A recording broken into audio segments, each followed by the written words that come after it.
नमस्कार, आप देख रहे हैं सी न्यूज भारत और मैं हूं आपके साथ ज्योति अरोरा। खबर राजधानी लखनऊ से है, जहां लखनऊ नगर निगम में व्याप्त भ्रष्टाचार की पोल खोलकर समाज सेवक राकेश तिवारी इन दिनों चर्चा में बने हुए हैं। समाज सेवक राकेश तिवारी ने लखनऊ नगर निगम पर भ्रष्टाचार के गंभीर आरोप लगाए हैं।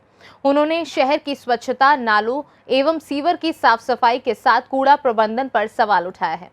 इसी के साथ उन्होंने नगर निगम प्रशासन को चेतावनी दी है कि जिस क्षेत्र में नगर निगम द्वारा विकास नहीं होगा, वहां वे किसी भी प्रकार के टैक्स की वसूली नहीं होने देंगे।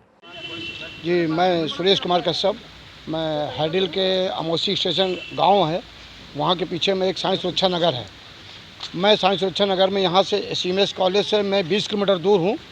फिर भी मेरे क्षेत्र में सीवर भर गया था सर। तो मैंने हमारे एक बड़े भाई श्री राकेश तिवारी जी हैं, उनसे मैं अनुरोध किया। मैंने 20 किलोमीटर दूर से कॉल किया भैया को मैंने, तो भैया ऐसी ऐसी बात है, भैया हमारे सीवर सफा कराना है। कुछ लोगों से और भी कहता हूँ, लोग आजकल कहते हैं, लेकिन मैंने बड़े भाई से तुरंत मैंने कहा, कंप्लेन किया भैया से, तो उन्होंने तत्काल उसका एक्शन लिया और तुरंत इन्होंने एक्शन इंजीनियर को इन्होंने फ़ोन किया और तुरंत तत्काल में अगले नेक्स्ट डे सुबह 8 बजे गाड़ी मेरे घर पे पहुंच गई है। वो सीवर बिल्कुल सफा कराया गया। ये भैया के बड़ी अच्छी खूबी है भैया। मैं तो ये चाहता हूँ कि ये जब ये हमारे नेताजी इलेक्शन लड़ने से पहले ही इतने कार्य लोगों का कर दे रहे हो, भगवान इच्छा करे कि ये अगर ये मेयर बन गए तो मेरे ख्याल से ये कोई भी दुखी नहीं होगा, ना ही कोई परेशान होगा किसी भी प्रकार का। जी, मैं Balram Kumar Chaurasia, Balram LDA colony sector D का निवासी हूँ। मेरे 2 बच्चे सीएमएस स्कूल में पढ़ते हैं। जगदीश गांधी जी फीस के लिए बहुत दबाव डालते थे, बहुत परेशान करते थे। इस वजह से मैंने तिवारी जी को कहा भैया को, इन्होंने मेरा काफ़ी सपोर्ट किया है। 40% फीस माफ़ कराई मेरे बच्चों की दोनों की, और बहुत अच्छे आदमी हैं। मैं चाहता हूँ ये मेयर बने, विकास करें जनता का। जी, मैं मुगले आजम सेक्टर जी एलडीए कॉलोनी में रहता हूँ, विद्यावती वार्ड, और मैं 30 साल से करीब यहाँ रह रहा हूँ।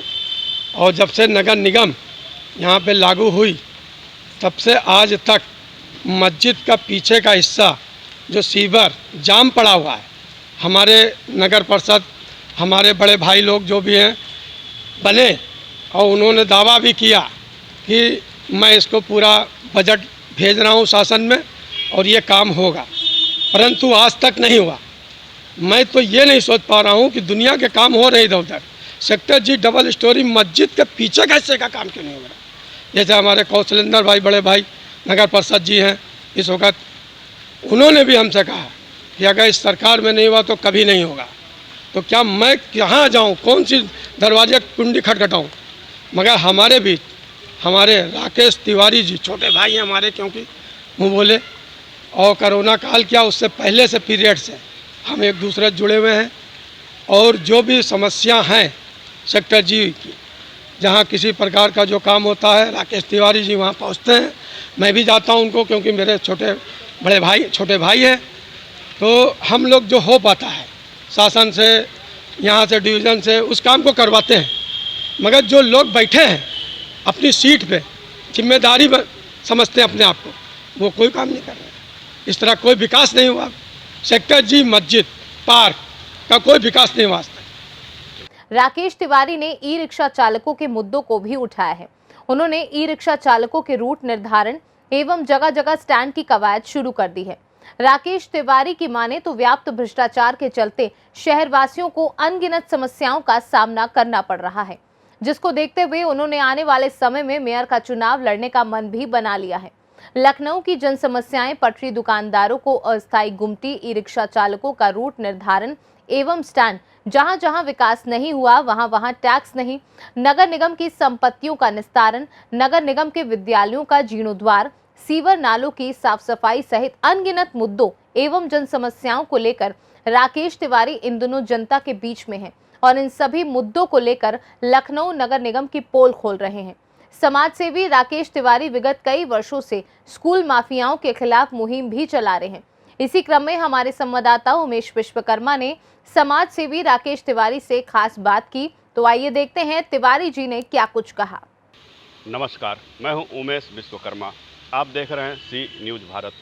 इस समय हमारे साथ ऐसे शख्सियत यहाँ मौजूद हैं जो एक अच्छे समाज सेवक हैं, और इनकी समाज सेवा की बात करें तो इन्होंने लखनऊ शहर के लिए बहुत कुछ किया है। कोरोना काल से लेकर आज तक लोगों के लिए करते आ रहे हैं।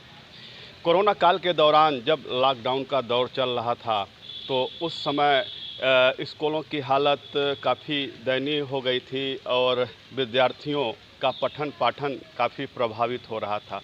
उस दौरान इस दिशा में भी उन्होंने ध्यान दिया, बच्चों की पढ़ाई बाधित न हो, किताब कापी पेंसिल घर पे मुहैया कराना इत्यादि तमाम काम इन्होंने किए।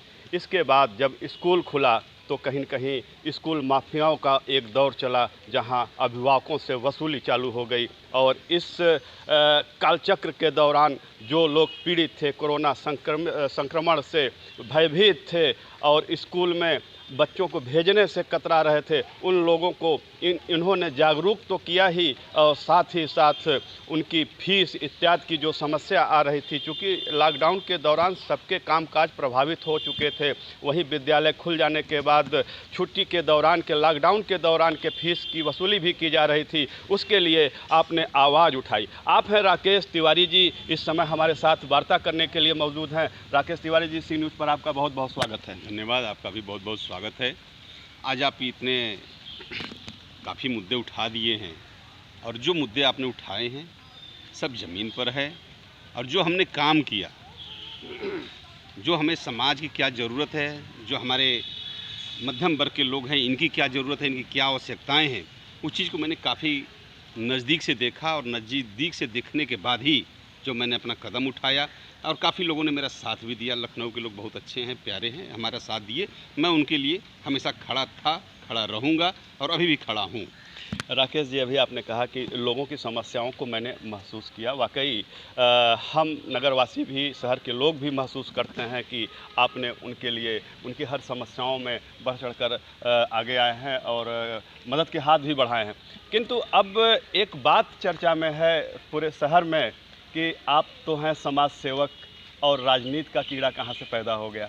देखिए, राजनीति करना भी एक समाज सेवा है, लेकिन आजकल की जो राजनीति है ये स्वार्थ की राजनीति हो गई है। समाज की राजनीति कोई नहीं कर रहा है। चाहे किसी राजनीतिक पार्टी का मुद्दा उठा लीजिए कि हम जीतने के बाद ये करेंगे, हम सरकार में आने के बाद ये करेंगे, हम कुर्सी पर बैठने के बाद ये करेंगे, लेकिन राकेश तिवारी लखनऊ की जनता को देखता है।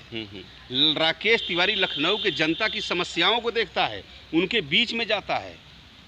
अब बिना किसी पद पर गए, न मैं लखनऊ का मेयर हूँ, न पार्षद हूँ, न विधायक हूँ, न सांसद हूँ, और पूरे लखनऊ के किसी भी कोने से अगर मेरे पास रात में 12 बजे फ़ोन आता है तो राकेश तिवारी वो 12 बजे नहीं देखता है कि क्या समय हो रहा है। अपनी गाड़ी जिस स्थिति में हम रहते हैं उठा के चल देता हूँ और उस व्यक्ति की जो भी समस्या होती है, अभी आप दूर न जाइए, अभी विगत कल ही की बात है, आप इनसे पूछिए, जबकि इनकी कॉलोनी नगर निगम क्षेत्र में नहीं है। अभी नई नई कॉलोनी वहाँ बस रही है, साईं सुरक्षा नगर कॉलोनी मौसी गांव के अंदर। इनके यहाँ सीवर जाम हो गया था और नगर निगम जोन 5 के जल संस्थान का जो एक्सियन है उसको मैंने फ़ोन किया कि आपको यहाँ पे सफाई करानी है, आप करा पाएंगे या नहीं, हमको बता दीजिए। उन्होंने आनन फानन में मेरी आवाज़ को सुना और मेरी आवाज़ और लखनऊ की जनता का जो प्यार समर्थन मुझको मिलता है उसके डर से उन्होंने तुरंत आनन फानन में इनके घर की पूरी इनके कॉलोनी के सीवर की सफाई कराई। तो आप हैं राकेश तिवारी जी, जैसा कि इन दिनों इन्होंने नगर निगम प्रशासन पर शिकंजा कसना शुरू कर दिया। कारण है कि पूरा नगर परेशान है, भ्रष्टाचार के आकंठ में डूबी नगर निगम प्रशासन से लोग परेशान हैं। कहीं सड़क टूटी फूटी है, नालियां चौक हो गई हैं, सीवरेज चौक हो गए हैं और इस समय बारिश का दौर चालू हो गया है और जगह जगह रात हल्की बारिश के बावजूद भी जलभराव की स्थिति उत्पन्न हो गई है। इन्हीं सभी समस्याओं को देखते हुए राकेश तिवारी जी ने अब एक बड़ा निर्णय लिया है कि आने वाले समय में ये मेयर का चुनाव लड़ेंगे।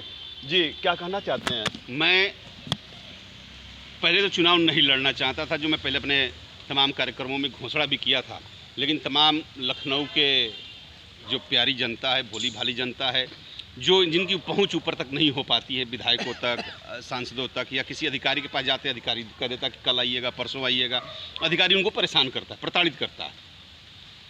उन लोगों ने कहा कि नहीं भैया, मुझे आप जैसे लोग एक सदन के अंदर चाहिए जो हम लोगों की आवाज़ को, हम लोगों की समस्या को मजबूती से वहाँ उठाए और हम लोगों का काम करे। आज लखनऊ की जनता परेशान है। लखनऊ का जो नगर निगम है ये सरकार के नाम पर, सरकारी मशीनरी के नाम पर एक अवैध वसूली का विभाग है, जो मेरी नज़र में लखनऊ नगर निगम में।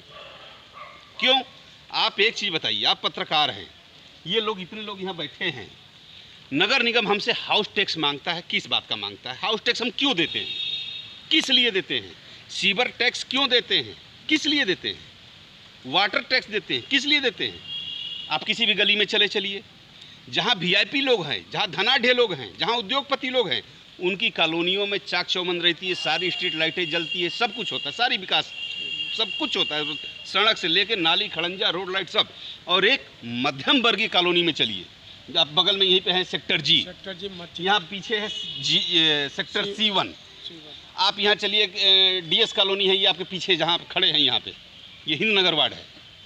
और चाहे जिस वार्ड में जाइए, यहाँ हर जगह समस्याओं का अंबार है। नालियाँ हैं, नालियाँ बनी हैं, लेकिन वो नाली जाम है। सीवर की लाइनें पड़ी है, लेकिन वो सीवर की लाइनें चौक है, टैंक बने हैं, लेकिन वो कभी सफाई नहीं होता है। अब फिर टैक्स दीजिए, किस बात का टैक्स दीजिए? एक बात और रोकना चाहेंगे कि अभी सफाई की आप बात कर रहे हैं, सफाई होने की नौबत आती है तो सफाई नहीं किया जाता, उसको तोड़वा के नए नाले या नाली का निर्माण कर दिया जाता है। ऐसा क्यों? इसलिए कि वो भ्रष्टाचार करना है, घोटाला करना है, बजट को पीना है। बजट को पीना है। आप अब नहीं कहना चाहिए हमको अभी खुले मंच से, नहीं, अभी इसी जोन 8 में बड़े बड़े घोटाले हो रहे हैं। अभी मैंने एक घोटाले की आवाज़ उठाई, लखनऊ के ट्रांसपोर्ट नगर में मोरंग मंडी है, इस मोरंग मंडी की आवाज़ हमने उठाई, वहाँ पे 8.5 करोड़ रुपए का घोटाला हुआ। वो कैसे? जबकि इसकी जानकारी, इस सूचना की जानकारी मैंने जोनल अधिकारी महोदया को दी, जब संगीता कुमारी जी यहाँ पे थी। TS थे सुनील त्रिपाठी जी, TS थे केशव कुमार जी, एक इंस्पेक्टर था रिजवान, इसरार अहमद। इन लोगों की जब हमने फ़ोन पे बात की कि आपके क्षेत्र में ये घोटाला हो रहा है, तो ये लोग सो गए और हमारे बात को इग्नोर किए। फिर आप जैसे मीडिया बंधुओं के साथ लेकर के, उनके सहयोग से जब मैंने इस आवाज़ को उठाई, तो आज वो जेडो महोदया भी सस्पेंड हो गई, 2 TS सस्पेंड हो गए, लगभग जोन 8 के लगभग अधिकारी सस्पेंड हो गए, उनकी जांच चल रही है। कहा तो जा रहा है अभी मेयर का चुनाव दूर है, किंतु आप सोते बड़ा कम है, दिन भर, रात हो या दिन हो, आप हमेशा भ्रमण ही शहर का कर रहे हैं। क्या देख रहे हैं, किस खामियों को निकालना चाहते हैं, जनता को क्या बताना चाहते हैं? मैं लखनऊ को जिस नज़र से देख रहा हूँ, पहले हमारे लखनऊ में जगह जगह स्लोगन लिखा जाता था कि मुस्कराइए कि आप लखनऊ में हैं, लेकिन आज जब लखनऊ की दुर्दशा हम देखते हैं, या आप भी महसूस करते होंगे जहाँ भी जाते होंगे, कि हम किस लखनऊ में रह रहे हैं। आप कूड़े की ढेर पे रह रहे हैं, आप गंदगी के ढेर पे रह रहे हैं, आप भ्रष्टाचार के दलदल में डूबे हुए नगर निगम के क्षेत्र में रह रहे हैं। आज जो पिछले 30 सालों से नगर निगम की कुर्सी पर भारतीय जनता पार्टी का कब्जा है, उस 30 सालों के अंतराल में लखनऊ, ये भारतीय जनता पार्टी के जो भी मेयर रहे हैं, चाहे AC राय जी रहे हों, डॉक्टर AC राय जी रहे हों, दिनेश शर्मा जी रहे हों, अभी संयुक्ता भाटिया जी हैं, इनके पहले अखिलेश दास जी थे, तमाम लोग थे। तो ये लोग, सब लोग मिलकर के लखनऊ को आगे बढ़ाने के बजाय 30 साल में ही 50 साल पीछे कर दिए हैं। आज वो लखनऊ है जो अपनी दुर्दशा पे रो रहा है। लखनऊ के अंदर कोई सुविधाएं नहीं हैं, केवल सुविधाएं कागजों में आती है, केवल सुविधाएं TV चैनलों पे दिखता है, केवल सुविधाएं अधिकारियों के कमरे तक सीमित हो जाता है, नगर आयुक्त के कमरे तक सीमित हो जाता है, मेयर के कमरे तक सीमित हो जाता है। अब रही बात, आपने एक सवाल उठाया सफाई की, तो जब लखनऊ नगर निगम के अंदर निजी कार्यदायी संस्थाएं काम करेंगी, आउटसोर्सिंग के माध्यम से कर्मचारियों को रखा जाएगा, तो कूड़ा उठाने की बात हो, साफ सफाई की बात हो, सब प्राइवेट सेक्टर के लोग हैं। प्राइवेट सेक्टर के लोग हैं, वो भ्रष्टाचार है। पता चलता उनको वेतन भी नहीं मिल रहा है। एक तरफ नगर निगम कहता है कि हमारे पास बजट नहीं इस काम को कराने के लिए, नगर निगम के पास ये बजट है कि निजी कार्यदायी संस्थाओं को पैसा दीजिए, उनके काम को लगाइए। नगर निगम अपने कर्मचारी को रखे, कम से कम उस परिवार को एक रोजी रोटी की व्यवस्था होगी और नगर की बेहतरीन साफ सफाई भी होगी। ये मेरा दावा है। ठेके पर नहीं रखेंगे तो भ्रष्टाचार कहाँ से होगा? वही तो बात मैं कह रहा हूँ कि आज नगर निगम की वो स्थिति है, नगर निगम में वो व्यवस्थाएं हैं कि जितने निजी कार्यदायी संस्थाएं हैं, एक नहीं तमाम निजी कार्यदायी संस्थाएं जो मेरे जानकारी में हैं, जो कई बार, एक बार नहीं दर्जनों बार ब्लैक लिस्टेड हुई हैं। अब ब्लैक लिस्टेड होने के बाद भी उनको दोबारा काम दिया जाता है। क्यों? जब आप एक बार ब्लैक लिस्टेड हो गए तो फिर दोबारा आपको काम कैसे दिया गया, इसकी जांच होनी चाहिए। और जब एक कार्यदायी संस्था, जैसे मान लीजिए हिंद नगर वार्ड है, यहाँ पे 35 सफाई कर्मचारी लगाए गए हैं, और आप आज के डेट में गिनती कर लीजिए, वर्तमान समय में जहां आप खड़े हैं, जिस कार्यदायी संस्था को काम दिया गया है, आप उससे पूछिएगा अपने सारे कर्मचारियों को लेकर आइए हमारे सामने, अपना रजिस्टर लाइए, सामने साबित नहीं कर पाएंगे। और साबित न करने का कारण ये है कि नगर आयुक्त को ओबलाइज करना, अपर नगर आयुक्त को ओबलाइज करना, महापौर को ओबलाइज करना, जो जनप्रतिनिधि हैं, जो शासन प्रशासन ब्यूरोक्रेसी जितने लोग हैं, सबको ओबलाइज करना और भ्रष्टाचार फैलाना, ये नगर निगम का काम है। कुल मिला के आप कहना चाहते हैं कि 30 साल से नगर निगम का भारतीय जनता पार्टी का लगातार कब्जा बना हुआ है और इस 30 साल के दौरान ये नगर निगम हम कहें राजधानी लखनऊ में कोई विकास नहीं हुआ है। कहीं आप दिखा दीजिए हमको चल के, आप सेक्टर जी में ले लीजिए, मस्जिद के पीछे एक लाइन है, जब से वो कॉलोनी डेवलप वहाँ पे हुई है, बसी हुई है, वहाँ काफ़ी कमज़ोर वर्ग के लोग रहते हैं, डबल स्टोरी कॉलोनी है, एक तरफ ये मकान हो गया, दूसरी तरफ ये मकान हो गया, जो बीच का रास्ता है आप उसमें जा नहीं सकते हैं भाई साहब। और जब भी यहाँ के जनप्रतिनिधियों से कहिए, करते हैं, दिखवाते हैं, और ये गरीब आदमी दौड़ते दौड़ते परेशान हो जाते हैं, फिर हार थक के अपने घर में बैठ जाते हैं और वो वैसे ही गंदगी के ढेर में रहने के लिए मजबूर है। यहाँ तक कि उस नाली की वजह से उनके घर का जो व्यवस्था है, उनके घर की जो दीवारों की स्थिति है, वो नाली का पानी उनके घर में आता है, बच्चे निकल नहीं पाते। अब तो बरसात भी शुरू होने जा रही है, अब देखिएगा भयानक स्थिति होगी। बात सही है, असली हकीकत, ज़मीनी हकीकत इस बारिश के मौसम में ही लोगों को पता चलती है और शायद लोग कोसते हैं कि हम लखनऊ में इतनी अच्छी जगह, इतना महंगा मकान बनाकर रह रहे हैं और सुविधा के नाम पर हमें कुछ नहीं मिल रहा है। सबसे बड़ी समस्या बारिश के समय जल भराव की है। लगातार 30 साल से भारतीय जनता पार्टी का नगर निगम पर कब्जा है, किंतु आज तक राजधानी लखनऊ के तमाम ऐसे लगभग 70% ऐसे जगह हैं जहां पे जलभराव की समस्या है। आज तक वो जलभराव की समस्या दूर नहीं हो पाई। इसी क्रम में राकेश तिवारी जी पोल खोल रहे हैं, जगह जगह जाकर नगर निगम के भ्रष्टाचार का उजागर कर रहे हैं और इसी कड़ी में कहीं न कहीं एक सपना सजोए बैठे हैं।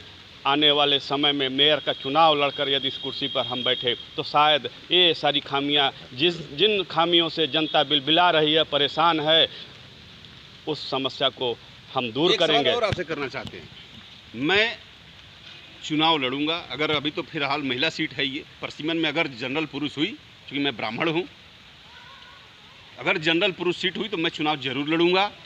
और मैं आपके चैनल के माध्यम से, मैं जगह जगह जाता हूं जहां जन आशीर्वाद कार्यक्रम मेरा लगता है, वहां मैं घोषणा करता हूं खुले मंच से कि जिस क्षेत्र में, जिस वार्ड में नगर निगम विकास नहीं करेगा, उस क्षेत्र से, उस वार्ड से, उस गली मोहल्ले से किसी प्रकार का टैक्स नहीं लिया जाएगा।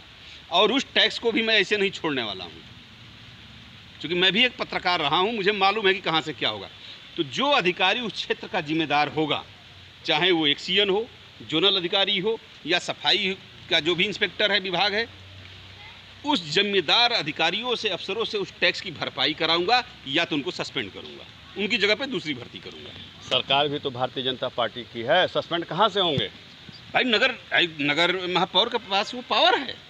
अरे महापौर भी तो भारतीय जनता पार्टी की है। मैं उसकी शिकायत करूंगा, हमारी बात नहीं सुनवाई होगी, मैं सड़क पे आके बैठ जाऊंगा। जनता साथ में है, जनता मेरे साथ में है। सड़क पे जनता तो सिर्फ टैक्स देने के लिए। सड़क पे तो आज के नौजवान बैठे हुए हैं, तमाम विपक्षी दल के लोग बैठे हैं। कौन सुन रहा है? सुनिए राकेश जी, इस समय सुनवाई कहीं किसी की नहीं हो रही। अरे नहीं हो रही तो सुनवाई करवाने वाले लोग नहीं है, इसलिए कि विपक्ष आवाज में उठाता है, विपक्ष, और विपक्ष की गर्दन खुदे भ्रष्टाचार में इतनी डूबी हुई है तो आवाज कहाँ से उठाएगा? और सरकार के पास, सरकार तानाशाही सरकार है, सरकार चलाने के लिए 24 घंटा एक धारा 144 लगा दीजिए, कोई अपनी आवाज़ ना उठा पाए। ये सरकार भाजपा की चल जरूर रही है, लेकिन धारा 144 के बल पे चल रही है। आप अपनी आवाज़ नहीं उठा सकते, आप अपनी मांग नहीं कर सकते हैं, इसको क्या कहेंगे? ये लोकतंत्र नहीं है, ये तानाशाह तंत्र है, इसको लोकतंत्र नहीं कहते हैं। जब आप पता चला कि इनको किसी प्रकार की मांग करनी है सरकार से, आप जा नहीं सकते, वहाँ पे जाएंगे लाठी खाएंगे, जेल जाएंगे।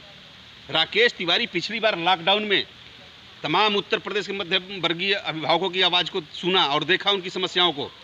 पूरे लॉकडाउन में 38 बार मैं जेल गया। ये आवाज़ पूरे देश में पहुंची थी। हाँ, पूरे उत्तर प्रदेश में 8.5 लाख बच्चों की फीस मैंने माफ़ कराई थी। यहाँ तक कि लखनऊ के जो बड़े बड़े शिक्षा माफिया थे, उनके ऊपर अपराध सिद्ध किया और उनके ऊपर मुकदमा भी दर्ज कराया था। तो मेरे ऊपर भी काफ़ी दबाव आया था, यहाँ तक कि मेरे बीवी बच्चों को स्कूल में बुला लिया गया बीवी बच्चों के ऊपर तलवार की धार रख करके उस मुकदमे को वापस दिलवाया गया, क्योंकि परिवार के सामने तो हर आदमी ढीला हो जाता है। तो हमारी मजबूरी थी वहाँ पे, फिलहाल लेकिन उसके बावजूद भी मैंने इस लखनऊ के बड़े शैक्षणिक संस्था से लगभग 35,000 बच्चों की फीस माफ़ करवाई थी, 40% फीस। फिलहाल राकेश जी, समस्याओं का अंबार है और बदलाव की ज़रूरत है। बदलाव की बयार आने के लिए आप इस समय मैदान में हैं और लगातार लोगों को जागरूक भी कर रहे हैं। चलते चलते जनता से क्या अपील है?